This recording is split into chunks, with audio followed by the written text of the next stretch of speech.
Hi. ஒரு லால் சாலாமோட சக்ஸஸை பற்றி தாங்க பார்க்க போகிறோம். என்னன்னு பார்த்தீங்கன்னா, எக்ஸ் தளத்தில் கொஞ்ச நேரத்துக்கு முன்னாடி லைக்கா ப்ரொடக்ஷன்ஸ் அவங்க எக்ஸ் தளத்தில் வந்து ஒரு ட்வீட் போட்டிருந்தாங்க.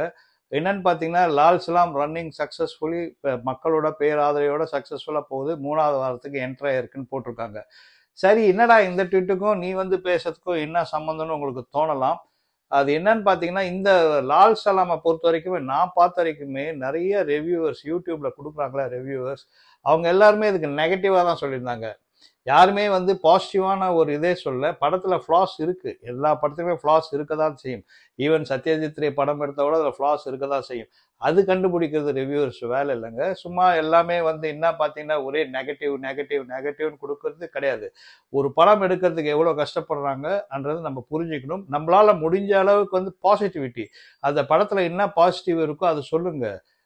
நெகட்டிவ்ன்றது லைட்டாக சொல்லலாம். இந்த படத்துக்கு வந்து பயங்கர நெகட்டிவ். முக்கியமான யூடியூபர்ஸ் ரிவ்யூஸ் கொடுக்குற யூடியூபர்ஸ் எல்லாமே, அதுலேயும் அவன் ஒருத்தர் இருக்கிறார் பாருங்க, அவர் என்ன நீல சட்டை, அதான் ப்ளூ சட்டை, அவர் பேசும்போது எரிச்சல் தான் வருது. அவர் மொத்தமாக டாப் விட்டுட்டாரு. அவரோட என்ன சொல்றது, அவர் மைண்டில் இருக்கிற அந்த ரஜினிக்கு அகெயின்ஸ்டாக இருக்க அந்த வெஞ்சன்ஸ்லாம் எடுத்து வந்து இறக்கி அவர் பேசுறது வந்து சத்தியமாக யாருமே ஏற்றுக்க முடியாத பேச்சு தான் பேசியிருந்தாரு. ஸோ இதுக்கெல்லாம் செருப்படி பதில் மாதிரி தான் இப்போ லைக்கா வந்து கொடுத்துருக்காங்க.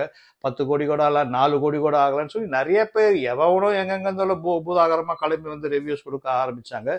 அதுக்கெல்லாம் பதிலடி தான் இந்த சக்ஸஸ்ஃபுல் இது.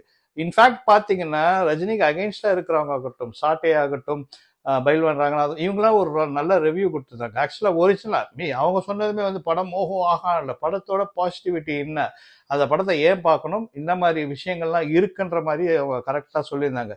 அதுவும் சாட்டை சொல்லும்போது வந்து கரெக்டாக சொல்லியிருந்தாரு. நான் எப்பயுமே வந்து நிறைய விஷயத்தில் அட்வர்ஸாக சொல்லுவார், அது கொஞ்சம் கோவம் வரும் நம்மளுக்கு. பட் இந்த ரிவ்யூ வரைக்குமே கரெக்டாக சொல்லியிருந்தாரு. நான் என்ன சொல்றேன்னா, இந்த யூடியூபர்ஸ் எல்லாம் வந்து யாருமே வந்து இங்க வந்து எல்லாமே வந்து ஃபுல் நாலேஜ் வச்சுன்னா யாரு ரிவ்யூ பண்றோம்னா நம்ம should have the knowledge of direction இருக்கணும், ஆர்ட் இருக்கணும், இப்போ எல்லாமே இருக்கணும். நம்ம ஜென்ரலா பார்க்கணும், நம்ம கண்ணுக்கு என்ன படுதோ அதை தான் நம்ம ரிவ்யூ பண்றோம். அந்த ரிவ்யூ தான் கொடுக்கணுமே தவிர இன்டெப்தா போயிட்டு இது இது அது மொக்க ஏதோ ப்ளூ சட்டை பாருலாம் ஒன்றுத்துக்குமே வந்து ஒரு ஒண்ணுமே தெரியாத ஆள் வந்து சொல்லும்போது, இன்ஃபேக்ட் ஏன் அவர் எடுத்தாரு, அவ்வளோ பெரிய ரிவ்யூவர், அவர் ஒரு படம் எடுத்தாரு ஆன்டி இண்டியன், அது தேறிச்சா? பாக்ஸ் ஆஃபீஸில் தேரவே இல்லையா படம், ஓடவே இல்லை படம். ஸோ அவ்வளோ பெரிய நாலேஜ் இருக்கிற ஆளு நீ அவ்வளோ ரிவ்யூ பண்ற, அவ்வளோ ஃப்ளாஸ் சொல்லும் போது ஏன் உன் படத்தில் அவ்வளோ ஃப்ளாஸ் வந்தது? ஸோ ரிவ்யூ பண்ணும்போது கொஞ்சம் பாசிட்டிவிட்டி கொடுங்க. ஏன்னா மேக்ஸிமம் அந்த நெகட்டிவை வந்து பயங்கரமாக ஹைலைட் பண்ணி ஒரு படத்தை வந்து காலி பண்ணுறதுல வந்து ஒரு ஒரு ஹெல்த்தியாக இருக்கிற மாதிரி எனக்கு தெரியல. மொத்தத்தில் லால் சலாம் வந்து 100% சக்ஸஸ்ஃபுல் படம் இது. இது எல்லாருக்குமே, இந்த யூடியூபர்ஸ் எல்லாருமே யார் யாரெல்லாம் நெகட்டிவ் ரிவ்யூஸ் அவங்களாம் செருப்படி கொடுக்குற மாதிரியான ரிசல்ட் தான் கொடுத்துருக்கு படம். தேங்க்யூ.